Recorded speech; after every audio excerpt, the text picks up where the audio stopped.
नमस्कार, मैं हूं बंसीलाल पुरोहित। आप देख रहे हैं द कनेक्ट पॉलिटिक्स।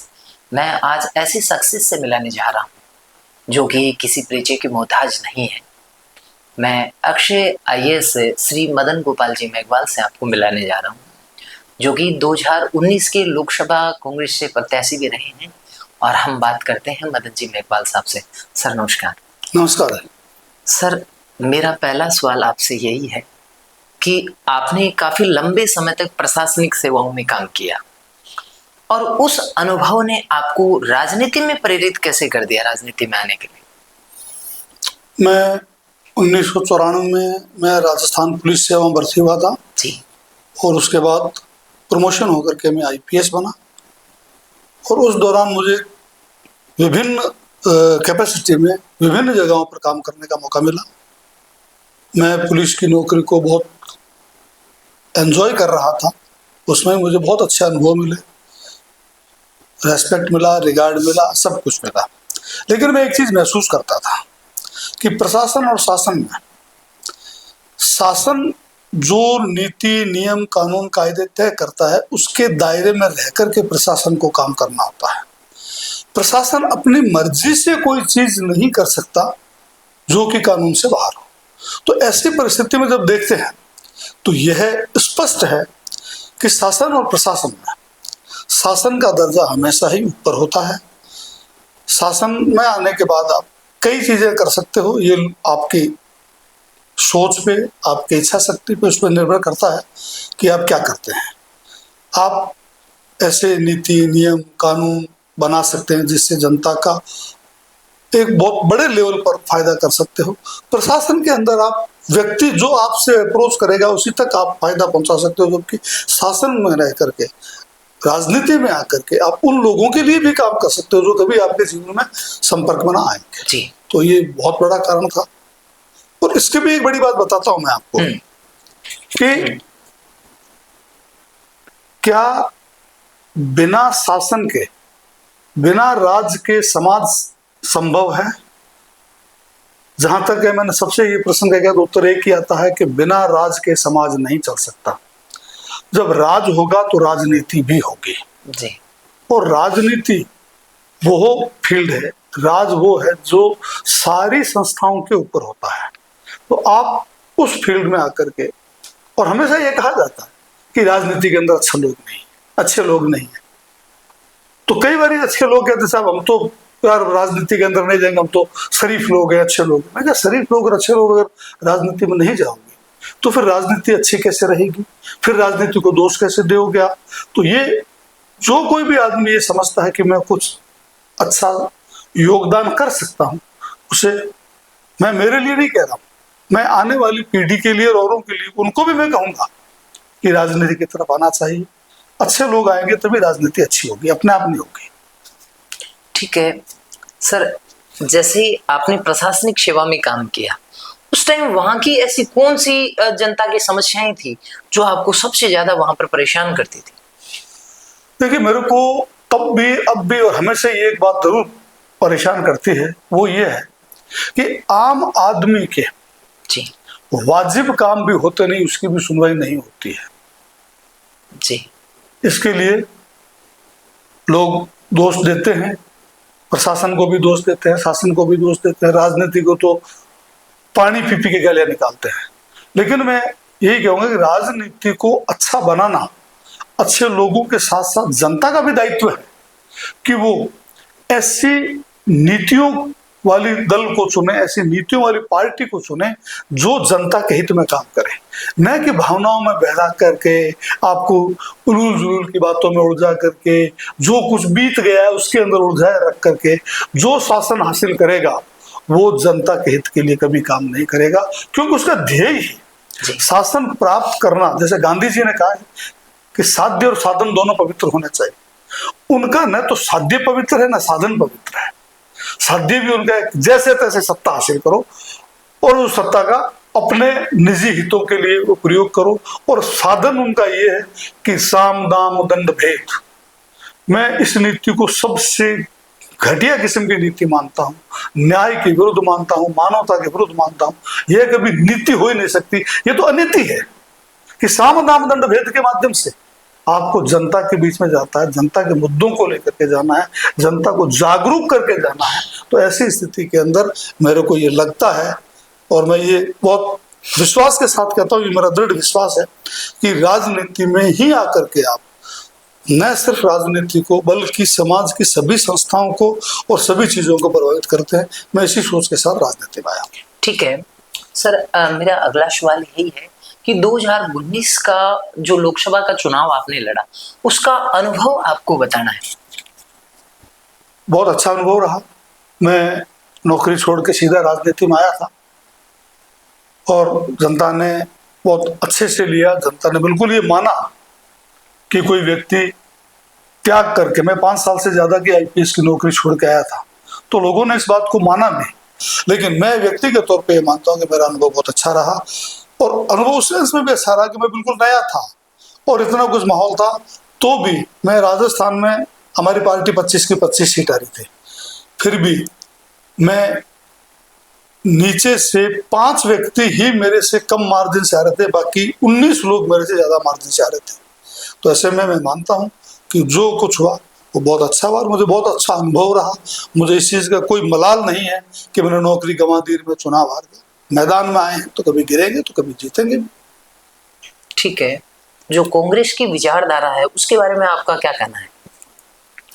कांग्रेस की विचारधारा गांधी जी की विचारधारा है, और वो विचारधारा है जो सबको साथ लेके चलती है।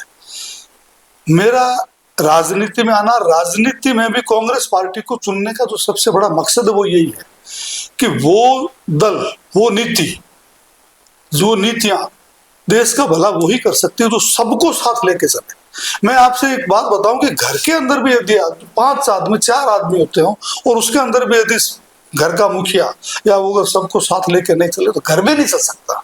तो बिना सबको साथ लिए देश कैसे चल सकता है?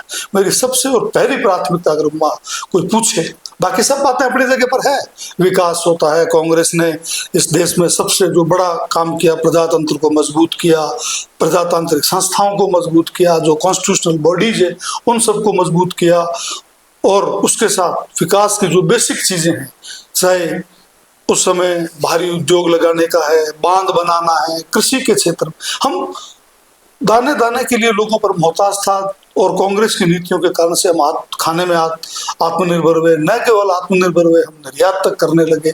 तो ऐसी सारी परिस्थितियों को देख करके मैंने कांग्रेस को चुना है, और कांग्रेस ही एकमात्र ऐसी पार्टी है जो पूरे देश को एकता के सूत्र में बांध सकती है, सबको साथ लेके चल सकती है। ठीक है, जैसे ये वोट चोर गद्दी छोड़, ये क्या है? कि वोट चोर गद्दी छोड़ तो नारा है, लेकिन इस नारे के पीछे पूरी फिलॉसफी है, पूरी सोच है जी। दरअसल यह मुद्दा, लोग कहते हैं कांग्रेस का मुद्दा, ये मुद्दा कांग्रेस का नहीं है जी। ये मुद्दा लोकतंत्र का है, ये मुद्दा संविधान को बचाने का है, और इन दोनों को जब बचाते हैं तो असल में ये मुद्दा जनता का है। इस जनता के मुद्दे को कांग्रेस तो लड़ रही है, श्री राहुल जी के नेतृत्व में कांग्रेस जनता के मुद्दे को लड़ रही है, और वोट ही एक जनता के पास ऐसी ताकत है जो उसे प्रजा से जनता बनाती है। और अगर ये वोट ही उसके पास नहीं रहा तो फिर वही वापस राजे रजवाड़ों के राज के अंदर जिस तरह से प्रजा होती थी और प्रजा के पास कोई अधिकार नहीं होता था, वो उस स्थिति के अंदर ले जाएंगे जब चुनाव जीतने वाले, चुनाव जीत के सत्ता में आने वालों को ये हो जाएगा कि उन्हें चाहे कोई वोट दे ना दे, उनके पास तो अपनी व्यवस्था है, तो वो जनता की परवाह क्यों करेंगे? राजनीति के अंदर राजनेता सबसे ज्यादा जिस चीज से डरता है वो है वोट, और वो ताकत ही अगर जनता के पास नहीं रही तो कैसे? अब ये कैसे किया जा रहा है? अब लोग कह रहे हैं वोट, संविधान भी है, संविधान को क्या खतरा है? संविधान तो एक पुस्तक है, संविधान को खतरा हो भी नहीं सकता। संविधान का क्या करोगे? फाड़ दोगे, दूसरी छप जाएगी। संविधान को खतरा होने का मतलब है जनता के राजनीतिक अधिकारों को, जनता को खतरा है। जी बिल्कुल, संविधान को कोई खतरा नहीं है। लोग कई बार कहते हैं साहब हम संविधान की रक्षा करेंगे, मैंने ये बैम निकाल दो कि आप संविधान की रक्षा करो, संविधान आपकी रक्षा कर रहा है जी। तो ऐसे के अंदर वोट को बचाना बहुत महती आवश्यकता है आज के टाइम में। ये सिर्फ कांग्रेस की नहीं है, हकीकत तो देखा जाए तो ये आवश्यकता सभी के, भाजपा को भी इसके अंदर जुड़ना चाहिए। जब राहुल जी ने एक प्रेस कॉन्फ्रेंस करके सारी चीज के साथ सबूतों के साथ बताया, तो उसको खाली चुनाव आयोग एक स्टेटमेंट देके कैसे काट सकता है? उसको जांच करनी चाहिए। हाँ, मैंने जांच करी है, ये सारी चीजें हमने देखी है, और देखने के बाद ये है कि ये चीज आरोप सही है या गलत। सीधे सीधे आप कैसे नकार सकते हो? हाँ, अगर राहुल गांधी बिना किसी सबूत के, बिना किसी जांच के अगर आरोप लगाते तो वो ये कह सकते थे, लेकिन जब वो सबूत के साथ कह रहे हैं, ब्लैक एंड व्हाइट कह रहे हैं, तो फिर चुनाव आयोग ऐसे कैसे दे सकता है? और उससे भी ज्यादा खतरनाक बात यह है कि चुनाव आयोग जो बाद में बोलता है, उससे पहले तो बीजेपी आकर के उसकी रक्षा मांगती है। बीजेपी को क्या स्वार्थ है? मैं तो ये कह रहा हूं, चलो जो फर्जी वोट जुड़ रहे हैं या कट रहे हैं, मैं तो कहता हूं वो बीजेपी के लिए नुकसानदायक हो सकते हैं। आज की तारीख में तो किसी को पता नहीं ना, जो वोट जुड़े हैं, वोट दिए किसको, ये तो गोपनीय होता है ना। तो बीजेपी जब इसका विरोध करती है तो वो चोर की दाढ़ी में तिनके वाली बात हो जाती है कि ये उन्हीं का किया हुआ कर्म है, उन्हीं के किए हुए हैं, वो जानते हैं, उनको मरना क्या जरूरत है भाई, सही बने। चुनाव आयोग ने एक बात कही थी अपने कि भाई जिन जो नागरिक है, सभी नागरिकों के वोट जुड़े, उसके लिए हम चट्टान की तरह खड़े हैं।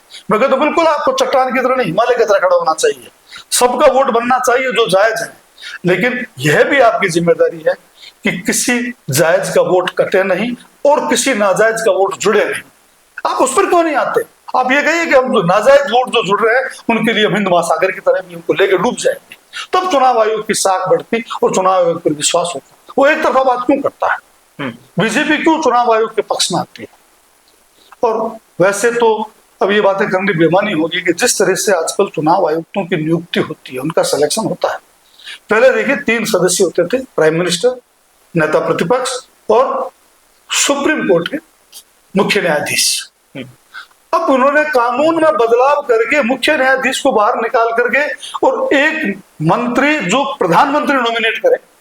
अब यह बताइए, जिसको प्रधानमंत्री नॉमिनेट करे तो वो किधर जाएगा? ये किसको धोखा दे रहे हैं? मतलब इतनी बेशर्मी की हद हो गई है। तो अब भी जो चुनाव आयुक्तों की नियुक्ति हो रही है, ये कोई ये सोच के कमेटी कर रही है? बिल्कुल कमेटी नहीं कर रही है, वो प्रधानमंत्री जी और प्रधानमंत्री जी का नॉमिनेट वो मिलकर करते हैं। नेता प्रतिपक्ष 3 में अकेला होता है, वो 2 होते हैं तो 2 वाले की जीत हो जाती है। और यही वजह है कि आज इसमें एक चीज और बड़ा घपला है जो उसको समझने की जरूरत है कि ऐसा कानून क्यों बनाया गया जिसके तहत कि ये कर दिया गया है कि चुनाव आयुक्त अपने पद पे रहते हुए कोई भी काम करे, उसके खिलाफ कोई भी कानूनी कार्रवाई नहीं हो सकती, ना पद पे रहते हुए ना पद से रिटायर होने के बाद में। इतनी छूट किसी को देने की क्यों जरूरत है? अगर वो इतना सही काम कर रहा है तो उसके खिलाफ वैसे ही कोई हो नहीं सकता सही काम। तो ये उसको ये करने के लिए तुम चाहे कुछ भी गलत काम करो, तुम्हारे खिलाफ नहीं होगा। यही वजह है कि ये वोट चोर, गद्दी छोड़ आज ये कांग्रेस का नहीं, देश पूरे का नारा हो गया है। न केवल देश का, ये नारा तो विदेशों में लगने लगा है। ठीक है सर, अब मैं लोकल मुद्दे पे बात करूंगा। बीकानेर की स्थिति है वो फिलहाल बड़ी दयनीय है। सड़कें टूटी हुई है, नालियां जर्जर है और हर जगह सीवरेज है, वो सीवरेज से पानी गिर रहा है और नए प्रशासन ध्यान दे रहा है और नए नेता लोग ध्यान दे रहे हैं। इसके बारे में सर आपका क्या कहना है? देखिए, आज की तारीख में अगर सच्चाई बोलूं ना जी, तो ये प्रजातंत्र से, वोटों से सरकार चुनी भी तो है जी, लेकिन मुख्यमंत्री जनता का चुनाव नहीं, एक पर्ची से बना हुआ मुख्यमंत्री है। और आज की जो सरकार है, इसको राजनेता नहीं अधिकारी चला रहे हैं। ये डेमोक्रेसी नहीं, ये ब्यूरोक्रेसी है। और इसके अंदर हकीकत ये है कि अफसर बिल्कुल बेपरवाह हो गए हैं, बेनियंत्रित हो गए हैं। उनकी इच्छा हो तो करो, नहीं करो तो नहीं करो। कोई सुनने वाला नहीं है, जनता का कोई धनी धोर नहीं है। जहां तक आपने बीकानेर की बात करी, बीकानेर में मैं बहुत छोटा था जब राजनीति में नहीं थे, तब भी ये आर.के. दास जी उस समय विधायक हुआ करते थे कोलाई से, वो तब से ये रेल फाटकों की समस्या को उठा रहे हैं। और अर्जुन राम जी इस रेलवे की फाटकों को लेकर के बड़ी वो डींगे हाँक करके आए थे। उसके बाद में आप 4 बार MP बन गए हो, 3 बार मंत्री भी बन गए हो, लेकिन समस्या का समाधान तो छोड़िए, अभी समस्या के समाधान की शुरुआत ही नहीं। बाकी जो दूसरी समस्याएं, अभी सड़कों की हालत देखिए, आप कहीं भी जाइए सड़क नहीं, गड्ढों में सड़क है। सीवरेज की हालत यह है कि जगह जगह पर सीवरेज में से पानी बह रहा है। सीवरेज हर जगह चौक है, कहीं टूटा है, कहीं फूटा है, कहीं बन गया तो उसके प्रॉपर कनेक्शन नहीं हो रहे हैं। और ये हाल खाली बीकानेर का नहीं है, चाहे जयपुर चले जाओ, जोधपुर चले जाओ, कोटा चले जाओ, सब जगह लोग इन सारी समस्याओं से त्रस्त हैं, परेशान है। सीवर की, सड़क की तो जो हुई से हुई, अस्पतालों की हालत यहाँ तक है कि जिंदा है तब तक इलाज नहीं है, मरने के बाद में भी उसको सम्मान नहीं है। अभी थोड़े दिन पहले की एक घटना है जिसके अंदर वो एम्बुलेंस नहीं पहुंचे, जिसके कारण से डेथ हो। कांग्रेस के टाइम में हमारे तत्कालीन मुख्यमंत्री माननीय अशोक गहलोत साहब ने मेडिकल के क्षेत्र में इतना काम किया था, कोरोना हुआ तब इतना काम किया था कि जिसकी विदेशों तक में तारीफ हुई थी। प्रधानमंत्री को भी करनी पड़ी, करना तो वो नहीं चाहते थे लेकिन करनी पड़ी। तो इन सारी परिस्थितियों को देखते हुए मैं दोबारा इस चीज को वापस वोट चोर गद्दी छोड़ वाले मुद्दे पे लाऊंगा। जब आप जनता के वोटों से सरकार बनेगी तब सरकार को जनता की चिंता करनी पड़ेगी। जब वोट चोरी से सरकार बनेगी तो वो जनता की चिंता नहीं करेगी, उसको फिक्र भी नहीं है। और यही हाल आज हो रहा है। जो हमारी जहां तक समस्या की बात है, चाहे बिजली का हो, चाहे पानी का हो, चाहे किसानों की समस्याओं का मामला हो, चाहे खाद की बड़ी भारी समस्या। खाद के कारण लोगों को लाइनों में लगे हुए हैं, खाद नहीं मिल रही है, फसलें बर्बाद हो रही है। ये सरकार है ही नहीं, सही मायने में देखा जाए तो ये सरकार ही नहीं है। ठीक है सर, आपने एक बात कही थी कि अर्जुन राम जी मेघवाल जो फाटक ठीक कराने की डींगे लगातार लंबे टाइम से डींगे आंकते आ रहे हैं, लेकिन जब हम लोग धरातल पे जाते हैं तो लोग बताते हैं कि अर्जुन राम जी और यहाँ के जो लोकल विधायक जी है वो इस फाटक वाली समस्या का समाधान नहीं होने दे रहे। तो इसके बारे में क्या कहना है आपका? अब इसके बारे में क्या कहूँ, आपने खुद ही कह दिया। जब लोग कह रहे हैं तो वही सबसे बड़ा सच होता है। हम तो चलो एक दूसरे के विरोध ही है, वो हमारे मेरे बारे में कुछ कह सकते हैं, मैं इनके बारे में कुछ कह सकता हूँ, लेकिन जब लोग कह रहे हैं तो ये सच्चाई है जो हम कह रहे हैं कि वास्तविकता ये है कि अर्जुन राम जी और भाजपा पूरी वो चाहती नहीं है कि जनता की समस्याओं को कोई निराकरण हो। आज देखिए कितने बड़ा मजाक है देश के साथ कि जिस जीएसटी को लगाने के लिए मोदी जी ने आधी रात को संसद खुलवाया, घंटा बजवाया। ये घंटा पहली बार तब बजा जब देश आजाद हुआ था। अब देखिए जीएसटी लगाने को देश की आजादी से जोड़ा गया जी। और कांग्रेस की नीति थी बेसिकली तो जीएसटी लाने की, लेकिन कांग्रेस किसी परिस्थितियों में ला नहीं सकी क्योंकि कांग्रेस के पास सरकार में पूर्ण बहुमत नहीं था। गठबंधन की सरकार थी, बाकी दल उसमें समझ नहीं पाए थे, उन्होंने सहयोग नहीं किया, कांग्रेस नहीं ला पाई। मोदी जी लेकर के, हालांकि जब वो मुख्यमंत्री थे वो जीएसटी का भारी विरोध कर रहे थे और फिर ये जीएसटी लाए। और अब पहले तो इतनी भारी भरकम जीएसटी लगाई, अब आज ऐसे कह रहे साहब हमने कम कर दिया, वो करो। तो क्या ये पहले जो जीएसटी लगाई थी 28% जो इसका हाईएस्ट रखा था, तो वो पाकिस्तान ने लगाया था क्या, अमेरिका ने लगाया था क्या, या नेहरू जी लगा गए, या औरंगजेब ने लगाई थी? आप ही लगाओ और आप ही मिटाओ और फिर ताली भी आप ही बताओ। यार खेल तो ये खेल तो यही खेल सकते हैं, दूसरे किसी के बस की बात नहीं। सर आप एक मदर्स केयर नाम करके एक संस्था चला रहे हो जो पीबीएम में सेवा का काम कर रहे हो, ये क्या है? द मदर केयर ट्रस्ट हमारा परिवार का ट्रस्ट है। इसमें परिवार के लोग ही सभी सदस्य हैं और साथ में इसकी बड़ी बात यह है कि हम इस ट्रस्ट में परिवार के अलावा किसी बाहरी से कोई सहयोग भी नहीं लेते हैं। हमारे परिवार के सदस्य ही सहयोग देकर के इस ट्रस्ट को चलाते हैं। दी मदर केयर्स, कई बार लोग पूछते इसका नाम ये क्यों रखा? इसका मतलब ये है कि द मदर केयर्स, दी तो नहीं है, मदर केयर्स, माँ है जो सबकी रक्षा करती है, माँ सबकी देखभाल करती है, केयर करती है। तो द मदर केयर्स, मदर वो करती है, उसी को ध्यान में रख करके किया गया था। हमारी माता जी का स्वर्गवास 1991 में हो गया था, तो हम अपने माता पिता के नाम से नहीं करना चाहता, मदर के नाम से करना चाहते हैं। तो मदर एक ऐसा नाम है वो आपके लिए भी उतना ही सम्माननीय जितना मेरे लिए जी। आप उस मदर में आप अपनी माँ का चेहरा देख सकते हो, मैं मेरी से माँ का चेहरा देखूंगा, कोई और अपनी माँ का चेहरा देखे। अगर नाम लिख देते तो फिर बाकी दूसरों के लिए नहीं रहता। इसके पीछे कॉन्सेप्ट ये है। फिर रही थोड़ा हॉस्पिटल के अंदर काम कर रहे हैं, हॉस्पिटल में भी कर रहे हैं, बेसिकली वहां से उन्हें सबसे ज्यादा आवश्यकता महसूस हुई। शिक्षा के क्षेत्र में भी कर रहे हैं, खेलों में भी कर रहे हैं, हालांकि वो बड़े स्तर पर नहीं है, बड़े स्तर पे काम हॉस्पिटल के अंदर ही हो रहा है, स्वास्थ्य के क्षेत्र में हो रहा है। तो सर अब तक आपने इस ट्रस्ट के माध्यम से कितना काम किया है सर, और कितने टाइम से करते आ रहे हैं? क्योंकि हमारे इस ट्रस्ट को मुख्य रूप से मेरे बड़े भाई पन्नालाल जी सारा उसका देख रेख करते हैं, वो सचिव हैं इसमें। और इसके चलते हुए हमने पीबीएम के महिला विंग के 6 वार्डों में काम किया, जिसमें से 1 वार्ड तो हमने गोद लिया है और 5 वार्डों को अच्छा बनवा करके उसके लेटरिन, बाथरूम, बेसिक जो सुविधाएं चाहिए होती है आदमी को वहाँ हॉस्पिटल में, उन सबको एक स्तरीय सुविधा। अब ये 5 स्टार 3 स्टार तो वाणिज्यिक भाषा है, कॉमर्शियल भाषा है, लेकिन एक गरिमापूर्ण तरीके से उसको बना करके प्रशासन को हैंडओवर कर दिया। और हम बीच बीच में उसको देख रेख करते रहते हैं। हॉस्पिटल के वार्ड की साफ सफाई है, उनकी रंगाई पुताई है, कोई पंखे वगैरह इत्यादि खराब हो जाते कर जाते हैं तो उसके अंदर हम मदद करते हैं। उससे भी ज्यादा एक बड़ी है कि लोग महिला परिजनों के, जो महिला मरीज होते हैं उनके जो साथ में परिजन होते हैं वो भी प्राय महिलाएं होती हैं। अब वो बेचारे बैठ के खाना कहाँ खाए, अब वो कहीं खाना खाएं, बीच में डॉक्टर साहब आ गए, गार्ड उनको उठवा देता है, एक महिला खाना खाने बैठी है, उसको लेकर के उठना है, एक हाथ में बच्चा है, एक हाथ में टिफिन लेकर के वो कहाँ जाए। तब ये सोच करके एक प्रतीक्षालय बनाया जिसको केसर कुंज के नाम से है वो। तो वहां पर टेबल्स बैठने के लिए, ये उसमें पंखे, उसमें कूलर वगैरह ये सब लगवा करके किया गया है, जिससे कि लोग खाना एक गरिमापूर्ण तरीके से बैठ के खा सके, बिना किसी बाधा के, बिना किसी रुकावट के। उसको सोच करके किया गया। स्कूल में भी काम कर रहे हैं, हमारे घर के पास अभी स्कूल है, उसके अंदर बच्चियों की स्कूल है। तो वहां पर हमें समझ में नहीं आता पुरुषों को ये बात कि महिलाओं को जो बेसिक सुविधाएं होती है, टॉयलेट है, उसके बिना कभी कभी कितने भारी समस्या का सामना करना पड़ता है, वो जो कह भी नहीं सकते।